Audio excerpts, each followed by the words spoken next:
River Devil eats those who are weak, the woman of Nabooru warns. This creature sits south of town, blocking its path to southeastern Hyrule. It looks like a spider. Or perhaps an octopus? This is Legendary Adventures, a Legend of Zelda podcast. I'm Paul Riley. Getting past the River Devil is the first puzzle we need to tackle this week in Zelda II.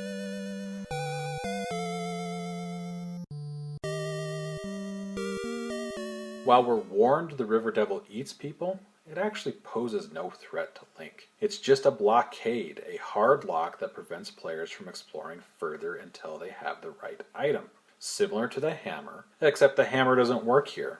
So how do we advance? A woman from Darunia tells us, the devil does not like noise. In some ways this echoes Digdogger from the first game, a creature that disliked noise, and Link has just acquired a flute. The flute can be played on the overworld screen at any time with just a press of the B button. Once the flute sounds, the River Devil disappears. To the south, we will find considerably more difficult enemies. That includes new Lizardmen enemies. These are generally referred to as Lizalfos within the Zelda series.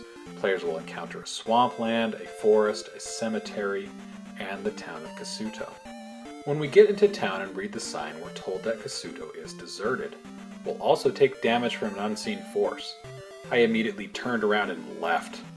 To the west of Kasuto is the Valley of Death, which based on its name alone we should steer clear of for now. To the east of Kasuto there are 3 rocks on the beach. This location is known as the Three-Eye Rocks. To the north of these rocks in the forest there are 2 caves. One contains an experience point back. The other leads to the east side of the mountains. I later learned that if I had gone into the very first building in Kasuto, I would have found an old man who tells players to look into the east woods. Once I reached the woods on the east side of the mountain, I needed a walkthrough to tell me what to do next. Turns out we need to use the hammer as an axe to clear the trees. I'm unaware of this ability being mentioned anywhere in the game. I also don't recall it being mentioned in the manual, but hang on. Let me double check. Well, what do you know? The manual does mention that the hammer can be used to clear trees on page 46. This, however, is literally the only place in the game where it's required, and I had forgotten about it. Clearing trees on the northern edge of the forest on the other side of the mountain reveals a town that cannot be entered otherwise. Inside we find the residents of the deserted Kasuto, who tell us they were forced to relocate. They also tell us that there's one person who knows magic that stayed behind. We also meet an old woman who invites us into her home immediately. Inside we find not an old man, but a magic container. In another house we find a fireplace. If the fireplace is checked, Link will say that he can fit inside. Pressing up will take us to a basement with an old man, who teaches us the spell... Yes, it's just called spell. The manual refers to the spell as eerie. It says that the effects are not fully known, but it will make enemies tremble in fear. I was unable to find any information on how the spell got its name. There's a woman who tells us that there's a secret on the edge of town. Traveling all the way to the east in town will find a dead end. I knew here through general Zelda osmosis, various commentaries I'd seen over the years, that I needed to cast the spell. I don't know how quickly I would have figured this out otherwise, but casting the spell causes a building to appear. Inside we'll find a magic key, which allows us to open any door. This key is essential to completing the next dungeon because there's no keys inside of it. Inside the hidden town of Kasuto, we also find clues for the next dungeon. One woman tells us the hole in the palace is an endless trap. Another man tells us to call for help at the Three-Eye Rocks.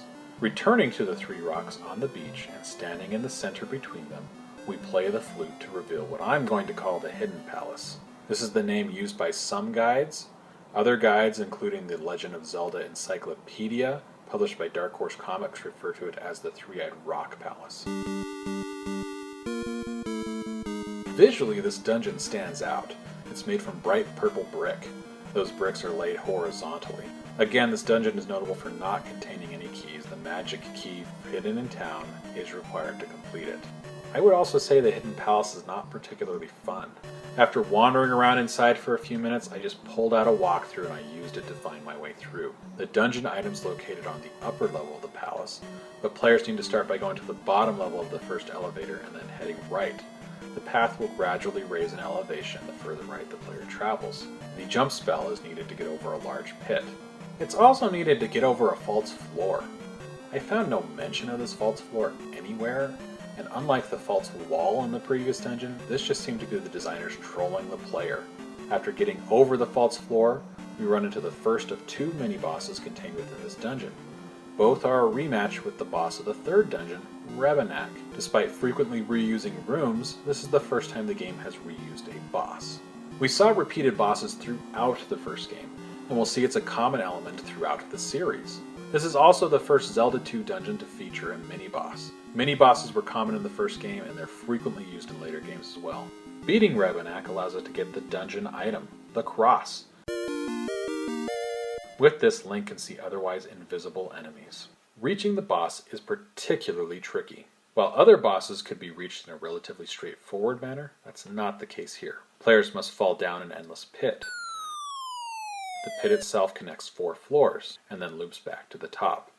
There are platforms suspended on each level of the pit, allowing players to cross it while they're on a particular level. To reach the boss, players have to stop at the 3rd floor and then head east. The fairy spell is needed to fly across a pit of lava. After a second rematch with Rebenak, players must purposely drop down a second pit that links 3 floors. This pit does not loop, and the second floor features no platforms for the players to use to stop their fall. Instead, players need to quickly turn into a fairy on the second floor and fly down a tunnel to reach the boss. The boss here is a dragon called Barba. It's the most unique boss in this game. The boss arena is 4 platforms with pits of lava in between. Barba rises in and out of the lava pits and breathes fire at the player. Players must strike the dragon on the head to deal damage. I found the jump spell was essential to defeating this boss. Now, of note, the dragon was apparently called Volvagia in the original Japanese version of the game, or at least that's what's implied by the Legend of Zelda Encyclopedia. A passage on the Hidden Palace, which again it calls the Three-Eyed Rock Palace, reads, in some places, Barba is called Volvagia. An entry on Volvagia in the enemy database states, Volvagia is known as Barba in the Adventure of Link. A dragon boss called Volvagia will appear in Ocarina of Time, further strengthening the connection between Zelda II and Ocarina of Time. After placing the last crystal and gaining enough experience to level up, we're ready to tackle the final part of the game.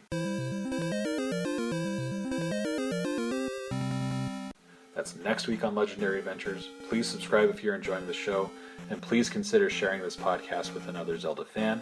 I'm Paul Riley. Thanks for listening.